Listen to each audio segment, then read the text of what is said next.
যথা রাজা তথা প্রজা, যথা বীজ তথা বৃক্ষ, যথা ভূমি তথা অঙ্কুর। কি সুন্দর শব্দ এগুলি! আর যতটাই সুন্দর ততটাই গভীর হলো তার অর্থ। যেমন রাজা হবেন প্রজা তেমনই হবে, যেমন ভূমি হবে অঙ্কুরও তেমনই হবে। কখনো গভীরে গিয়ে এই কথার অর্থ বোঝার চেষ্টা করেছেন আপনি? রাজা এই শব্দের মূল হলো রজ। রজ কথার অর্থ হলো মাটি। অর্থাৎ রাজা হলেন তিনি যিনি মাটির সাথে যুক্ত। রাজা হলেন তিনি যিনি প্রজাদের সম্মান করবেন, তাদের যত্ন নেবেন, তাদের চোখে জল দেখলেই চিন্তিত হয়ে উঠবেন, তাদের অশ্রু মোছার জন্য সমস্ত সম্ভাব্য চেষ্টা করবেন, তাদের সুখী রাখার জন্য সমস্ত চেষ্টা করবেন। রাজা এরকম হয়। এবার এই সমস্ত গুণ যদি একজন রাজার মধ্যে না থাকে, তাহলে প্রজার মধ্যে অসন্তোষ দেখা যায়। আর এই অসন্তোষ বিদ্রোহের রূপ নেয়। আর এই বিদ্রোহ যে কোনো রূপেই হলো বিনাশকারী। তাহলে রাজার উচিত প্রজাদের রক্ষা করা এবং প্রজাদেরও উচিত রাজার প্রতি বিশ্বাস রাখা, তার অনুকরণ করা। এই দুজন যখন এক হবেন তখনই শাসন স্থির হবে, তখনই এই দেশ নিয়ন্ত্রণে থাকবে। যদি দুজনের মধ্যে কোনো একজন নিয়ন্ত্রণ হারান, তখন মহা বিনাশ অবশ্যই হবে। তাহলে রাজা নিজের কর্ম করবেন আর প্রজা নিজের ধর্ম পালন করবেন। আর আমার এই বৃক্ষ দেখতে পাচ্ছেন, বটবৃক্ষ। এই সংসারের সব থেকে বড় বৃক্ষের মধ্যে অন্যতম। কি না করে এই বৃক্ষ! অনেক বছর ধরে বেঁচে থাকে এই বৃক্ষ। এই বৃক্ষ সর্বদাই বাড়তে থাকে।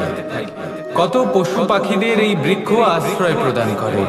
পথ চলতি পথচারীদের এই বৃক্ষ ছায়া প্রদান করে, আশ্রয় প্রদান করে, বিশ্রাম করার জায়গা দেয়, শীতল ছায়া দেয়। বটবৃক্ষ সংসারের সব থেকে বড় বৃক্ষদের মধ্যে একটা বৃক্ষ। এই বৃক্ষের বীজ সর্ষে দানার থেকেও ছোট হয়, কিন্তু তা মাটির মধ্যে সমাহিত হয়ে যায়, নিজের খোলসকে ভেঙে প্রথমবার অঙ্কুরিত হয়। আর তারপরে আস্তে আস্তে আস্তে একটা ছোট্ট বীজ একটা বিশাল বটবৃক্ষে পরিণত হয়। জীবনে যদি সাফল্য পেতে চান, তাহলে এইভাবেই এগোতে হবে। ছোট ছোট পদক্ষেপের দ্বারা এই পথ চলা শুরু করতে হবে। সেই জন্য ছোট কাজ করতে কখনো সংকোচ করবেন না, ছোট কাজ করতে কখনো লজ্জা পাবেন না। যদি এই ছোট ছোট কাজ পূর্ণ নিষ্ঠা দিয়ে, পূর্ণ মনোযোগ দিয়ে, সততার সাথে করতে পারেন, তাহলে এই ছোট কাজের আকার বাড়তে থাকবে। তাই কাজগুলিকে কাজের মতোই দেখতে শুরু করুন। ছোট কাজ বা বড় কাজ এরকম ভাববেন না। তাহলে কর্ম করতে থাকুন। জীবনে আপনার অস্তিত্ব বটবৃক্ষের থেকেও বড় করে তুলুন। ভগবান আর ভূ, এই দুই একই অক্ষর দিয়ে শুরু হয়। শুধু তাই নয়, এদের দুজনের রাশিও সমান। এবারে আপনারা বলবেন যে ভগবান ভুল, এদের মধ্যে কিভাবে মিল থাকতে পারে? অনেক বড় মিল আছে। না শুধু এ এক অক্ষর দিয়ে শুরু হয়, বরং এদের বিজয় মন্ত্রটাও এক। ভগবানকে মানুন, তাকে বিশ্বাস করুন, তাকে স্বীকার করুন।